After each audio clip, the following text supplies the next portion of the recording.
everybody, welcome back to my channel. My name is Becca and I'm so excited for today's video. We are doing a full plant installation in one of my friend's classrooms.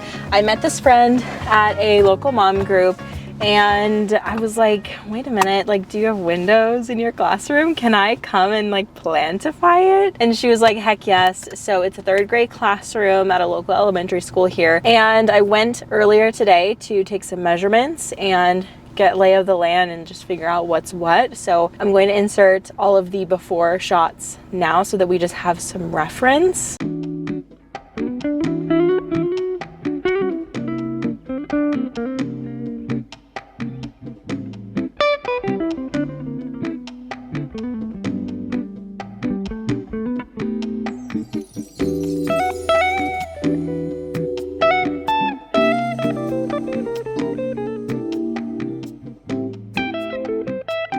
And now that I've done that, we're gonna go shopping now, and I'm going to Vintage Hill. Number one, they got great prices, and number two, they stock my De La Tank soil, and I've run out, so I need a bunch of bags. So I'm going to be looking for plants that are definitely on the easier side. I also am going to be going thrifting at some point, probably tomorrow morning, to find bowls and clear vessels to put the pots into so that we can set up a self-watering situation. Sarah, my friend, the teacher, she is actually going to make plant care one of her classroom jobs. So knowing that third graders are going to be in charge of this, I want to make it just extremely easy. We're probably also gonna pick up some sort of little watering can and yeah, just other like bits and bobs and supplies to make it just not an extra hassle for her, but just an additional fun thing in the classroom. So I'm so excited. I have so many different ideas for the types of plants that I want to put in there. And because it's a west window, we can really like do whatever we want. So I'm super excited about that. And so yeah, let's get on the road to Vintage Hill.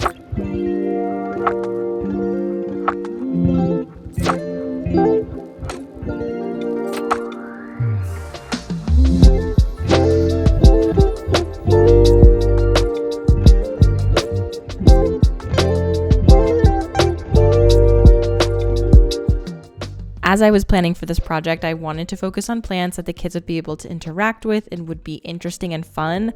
And carnivorous plants were definitely top of the list in my idea stage. But then once I started thinking about logistics, it was just obvious that that wasn't going to work because they are a lot of maintenance and that they need like distilled water and very humid environment. And I just didn't want to put that type of pressure on Sarah on top of teaching. So I did actually really love the idea of this peperomia, but I forgot about it. Peperomia would have been a really fun choice because of the rat tail blooms. They're just so fun and unique. And admittedly, I got a little bit distracted several times on this shopping trip for myself.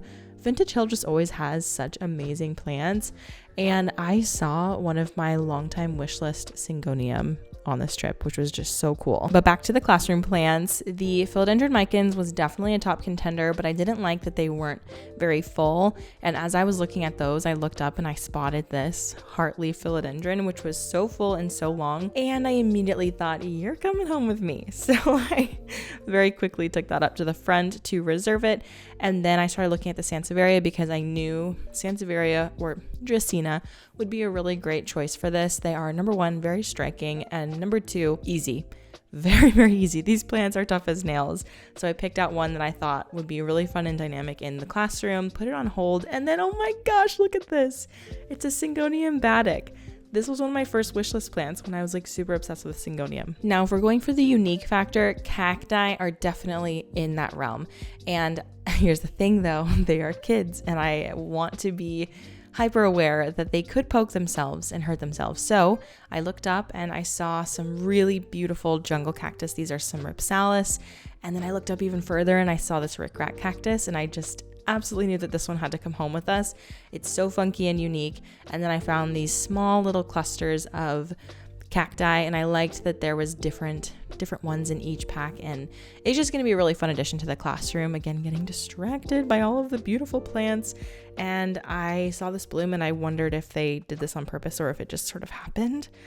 I'm really curious and I forgot to ask. Also, if you ever visit Vintage Hill, They have this really beautiful ficus audrey towards the back that I think is just a permanent resident, and every single time I go, it is bigger and bigger, and it is just so incredible. Definitely would be something that I would love to have in my greenhouse someday. I totally forgot that I picked up these Dracaena thinking that I wanted to get them. I should have just been walking around with a cart. Also, the Pilea peperomioides would have been such a fun choice because they put off all these little babies. Oh my gosh. And you cannot do a plant transformation, a plant install without a Monstera deliciosa. I feel like it is so striking. It is just iconic. Everybody knows this plant exists. Like, I don't know, it's just so beautiful. So we definitely picked this one up. And then I kind of got a little bit risky in my mind, my thought process here, and we went over to the ferns, which are just always so beautiful in this greenhouse. And I remember that someone told me that the bird nest fern was actually very easy, so I found a small one that was actually kind of big, and we did pick this one up. So I'm really excited. I hope that it works out for her. I told her it's no trouble if it doesn't work out, but here's just a really quick haul of the things that I got. I got the Heartleaf philodendron. I got a spider plant because they put off so many babies, and my students really loved this, so I hope that hers will too. The bird's nest fern that we saw, the little cluster of cactus, which I checked, they're not super pokey, they are a little bit more soft. And then the snake plant, the rickrack cactus, oh my gosh. Also note the fern that fell out of its basket in the back. The basket just totally broke. Anyway, a golden pothos. And then of course, that huge monstera, which I actually broke in half because it was too big. I was not gonna put that all on her. And then it was time to repot everything in my De La Tanks mix. I did this in my greenhouse because I just didn't want to make a huge mess in her classroom. And I also gave her a small bag of De La Tanks just in case anything ever needs to be topped up or she needs to repot anything. She has the soil that the plants have been in for all of that.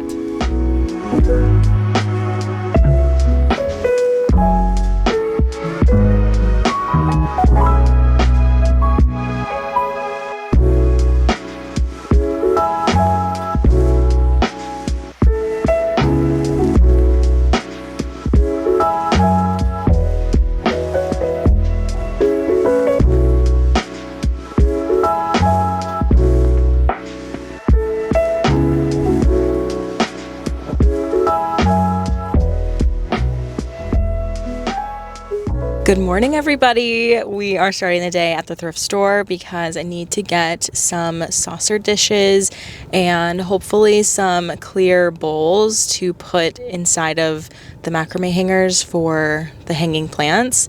I really want to make this whole process as easy as possible for Sarah and her students to take care of. So I'm really going for clear vessels that will make it very clear when a plant is needing a top up of the water, because most of these will be in self-watering situations. But let's go into the thrift store and see what we can find.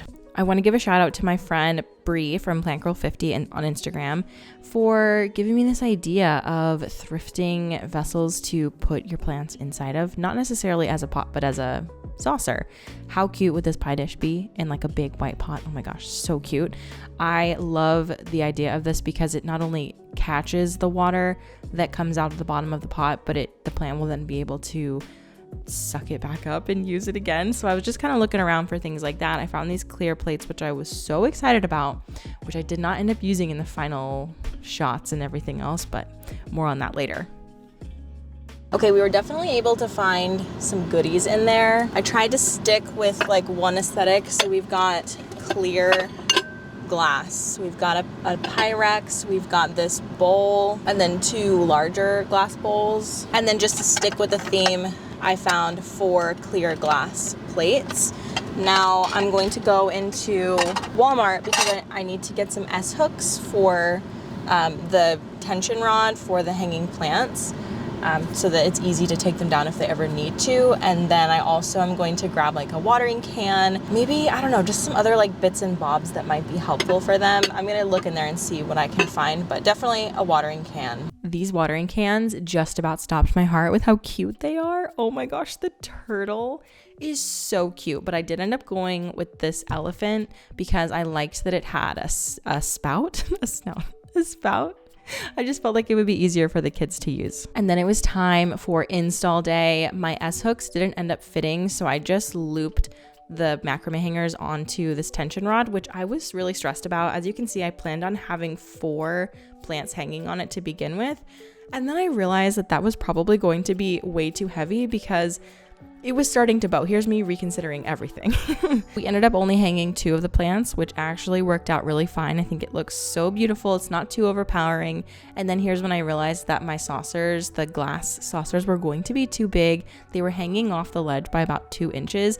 And I was just really nervous because even though Sarah said it was going to be fine, I just didn't want to create a situation where a kid would accidentally knock it off because kids are kids. And anyway, those did get replaced later on. But here's where we ended up for day 1. Hi everybody, it's another day of this install. It is actually the final day of this install. There was not supposed to be another day, but we are here because the S-hooks that I bought did not fit on the rod.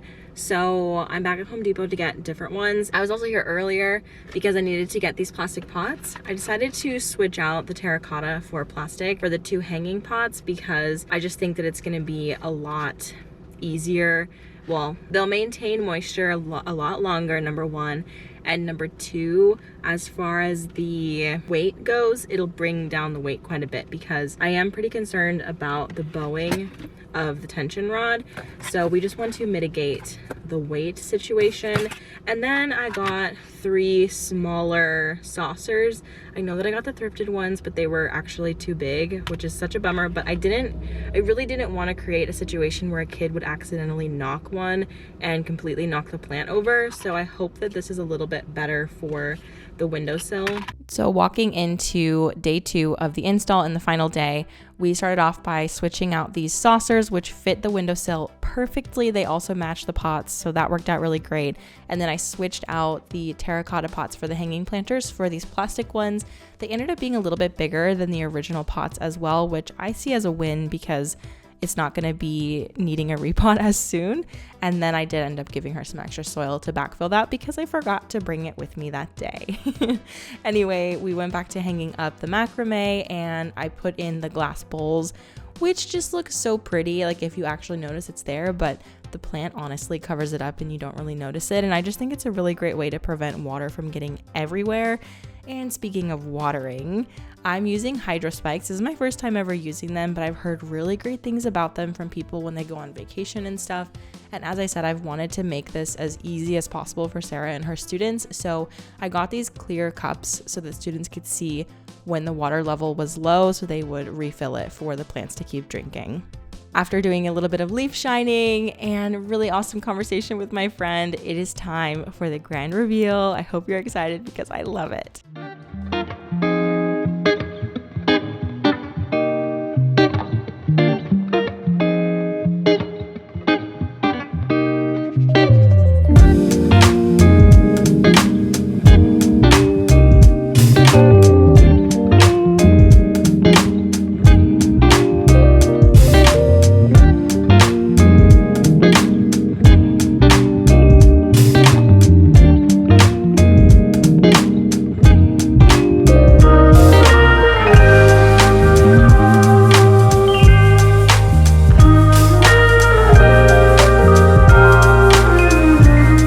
I just want to give a shout out to my friend Sarah for letting me plantify her classroom and to all teachers for molding minds of the future. You guys are truly heroes in this world and I'm so thankful for all of the teachers out there. I hope that you enjoy a wonderful school year and thank you guys so much for watching this video. I hope that it inspires you to plantify your spaces even in the most simple ways. I will see you guys in the next video. Bye.